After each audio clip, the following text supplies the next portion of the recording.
Most people know Abhishek Bachchan as an actor, as someone born into a legacy powerful enough to define an entire career on his own.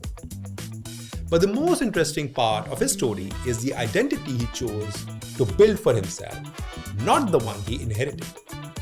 He bet on Kabaddi before anyone saw it as a serious commercial sport.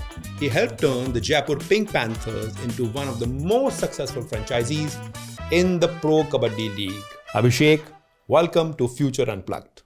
I think the first one, Abhishek, if I may, most of us live with one identity and, or we try and create one. You have been trying to create another one you already have one, huge legacy, and you're creating another one at the same time. What inspired you to do so? As an investor, invested not just in business, I mean, the Swiggies and the Zeptos and the Nagins and so on and so forth, and we'll talk a little bit about that, but also sports. Is it the sport fan in you which made you do it? It was, absolutely. I've been a wannabe sportsman all my life. My love for sport was inculcated in me by my father, who's a huge sports fan. And I remember, spending hours with him in his study in our home, where the walls, one side would be filled with books and the other side was filled with VHS tapes of, famous Muhammad Ali matches. He's a big boxing fan. He used to box in school.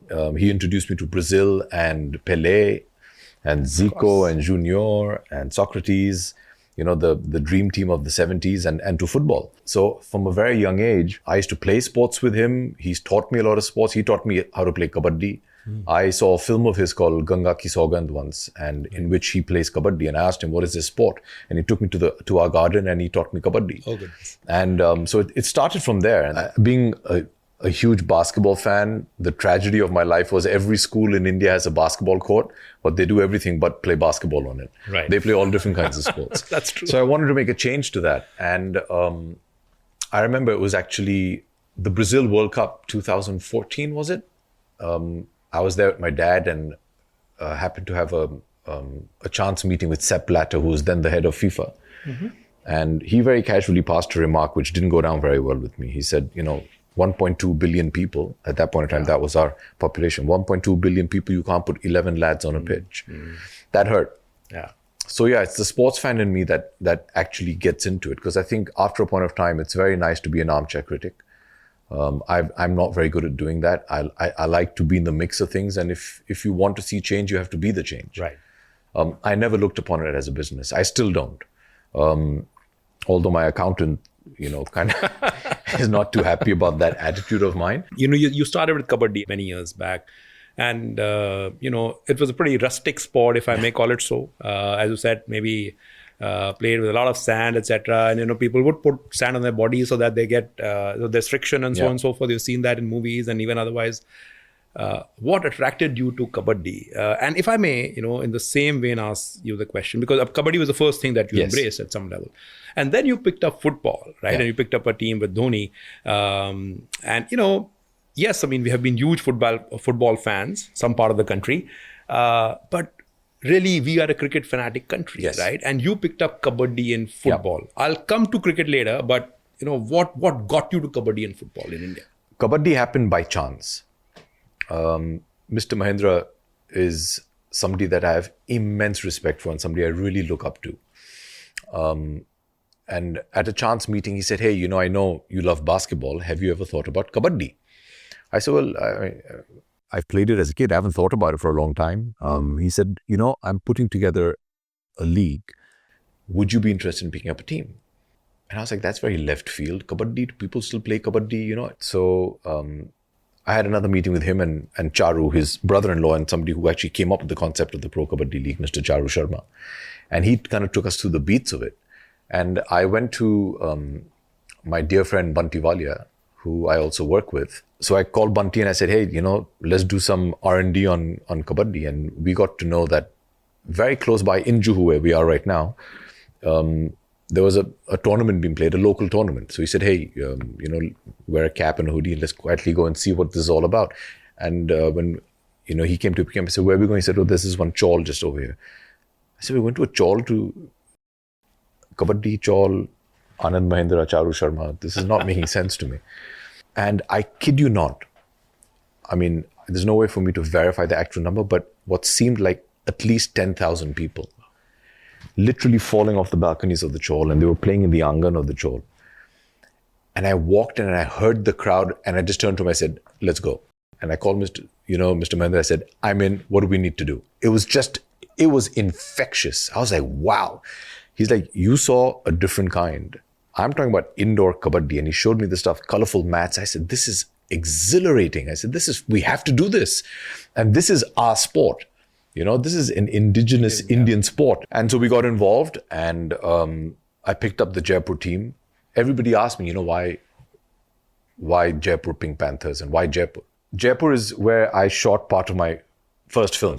So in a sense, it was an auspicious city for me to start something new. So that's why Jaipur.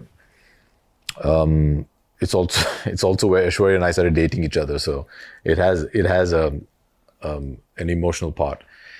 Pink Panthers, because pink at that point was my daughter's favorite color. All right. Pink Panther was a film that Aishwarya made. And when I was a kid, my father used to call me Tiger. How are you, Tiger? And one day I thought I should reply to this guy. He's calling me Tiger. So I said, how are you, Panther? So it was a joke between my dad and me. I see. So the Panther came from there. And so yeah, that's how Jaipur Pink Panthers happened. And about 2 weeks before the first match, which happened end of August, I had moved to Jaipur where our camp was going on. And I used to sit with the boys and train with them and make sure what are they eating? What is the menu for the day? Okay, this is allowed, this is not allowed. Why are you giving them, parathas? They're athletes, you want to be giving them aloo paratha and all, but that's what they wanted to eat. So, we kind of micromanaged like that. And we came to Mumbai where the first match was happening at the NSCI Dome. I was playing Ronnie's team, U Mumbai, great team, favorites for the tournament at that point of time. And we got thrashed. Right. And I remember we finished the match and I went onto the team bus and I told my captain, I said, boys, what happened? We were ready. And their answer was just so cute. They said, nahi, bhaiya hua kya ki हम लोग खेल रहे थे भी उधर देखी कि अमिताभ बच्चन जी खड़े हो हम लोग कभी देखे नहीं उनको. So I said, okay. So उनके बगल में सचिन तेंदुलकर बैठा हुआ था और उनके पीछे शाहरुख खान जी थे और फिर वहाँ भाभी जी भी वहाँ बैठी थी. So I said, oh God. So I saw the replay, and if you see the replay of the first ever match, you see they're playing and they keep looking over like this, and, oh my God, they've never seen these people. I still remember the night before we had like a all-party meeting, and everybody was just like, this is a shot in the dark. We don't know if it's going to work. And the morning after the first match happened, the front page of the newspaper had a photograph of my father, Shahrukh, and Amir, who had very sweetly come to see the match. They were all wearing JPP jerseys. And suddenly the conversation was like, hey, what's Kabaddi? My God, these people are at the Kabaddi match. What is this? And it just took off. And football, Abhishek? What So football, thanks to Mr. Sepp Blatter, I think. Right.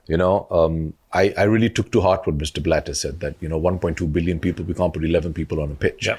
And I'd seen the talent. When the ISL came about, me and my partner Vita Dani, we obviously bid for a team. We didn't win the bid.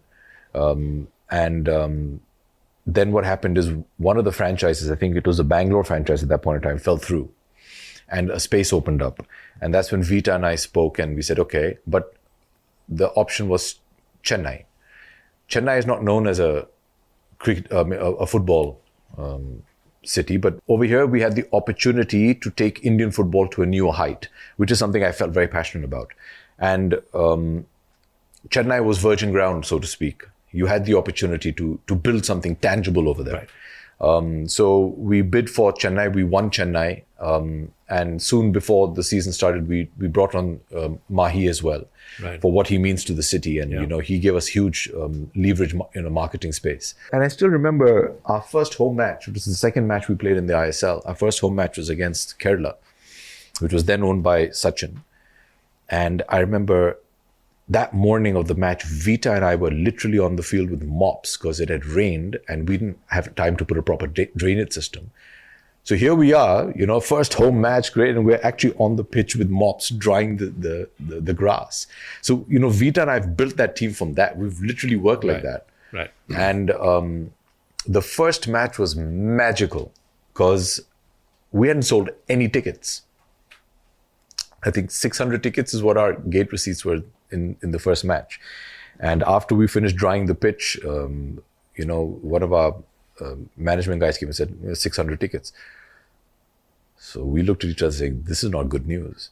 I called my dad and I said, do you want to come? It's our first home match. He said, yeah, of course I'll come. So he showed up and I went to receive him. And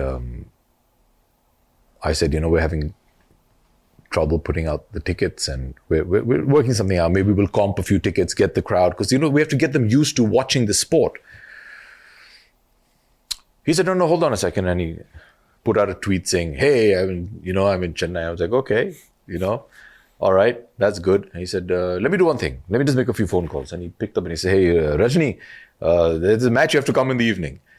So I said, what? He said, yeah, I've called Rajni uncle there. I said, okay. And I don't know how, somehow that made it onto social media that Rajnikant was coming to the match.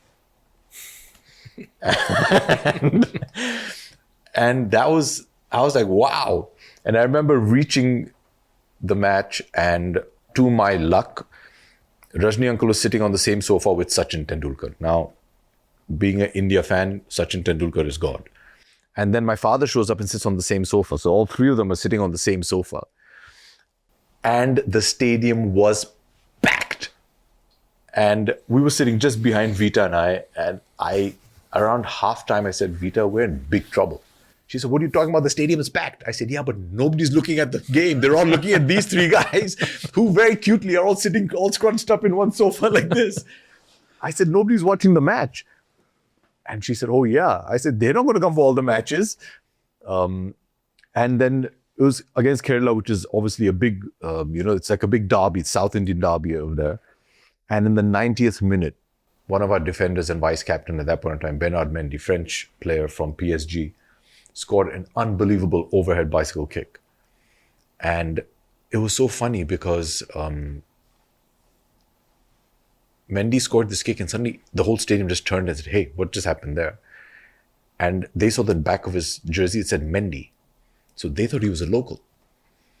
And they just went crazy. And I said, okay, now we're set. So then what we did is we realized that over there, they need a personal connect. So we actually started a marketing campaign. But the economics of the ISL, have they kept up? I mean, it's been challenging because see what happens is everything gets compared to cricket. Yeah. And we have to understand that they're completely different markets. Yeah. The other thing we have to understand with football, which you'll appreciate, is our direct comparison is with European football. Yeah. European football has been around for over 150 years. You have 150 years of legacy, fandom. You can't compare it to that. Europe is arguably where the most competitive club football is played. Right. In the world. Asia is not even second. We have a long way to go, but you cannot compare. But I've seen the kind of fandom that we can generate.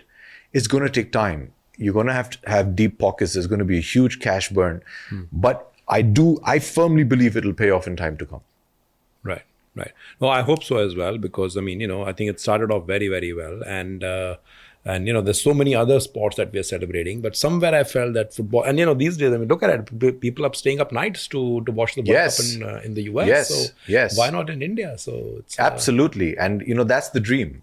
Right. So I have to ask you this question. Were you disappointed that Chelsea didn't do as well this year?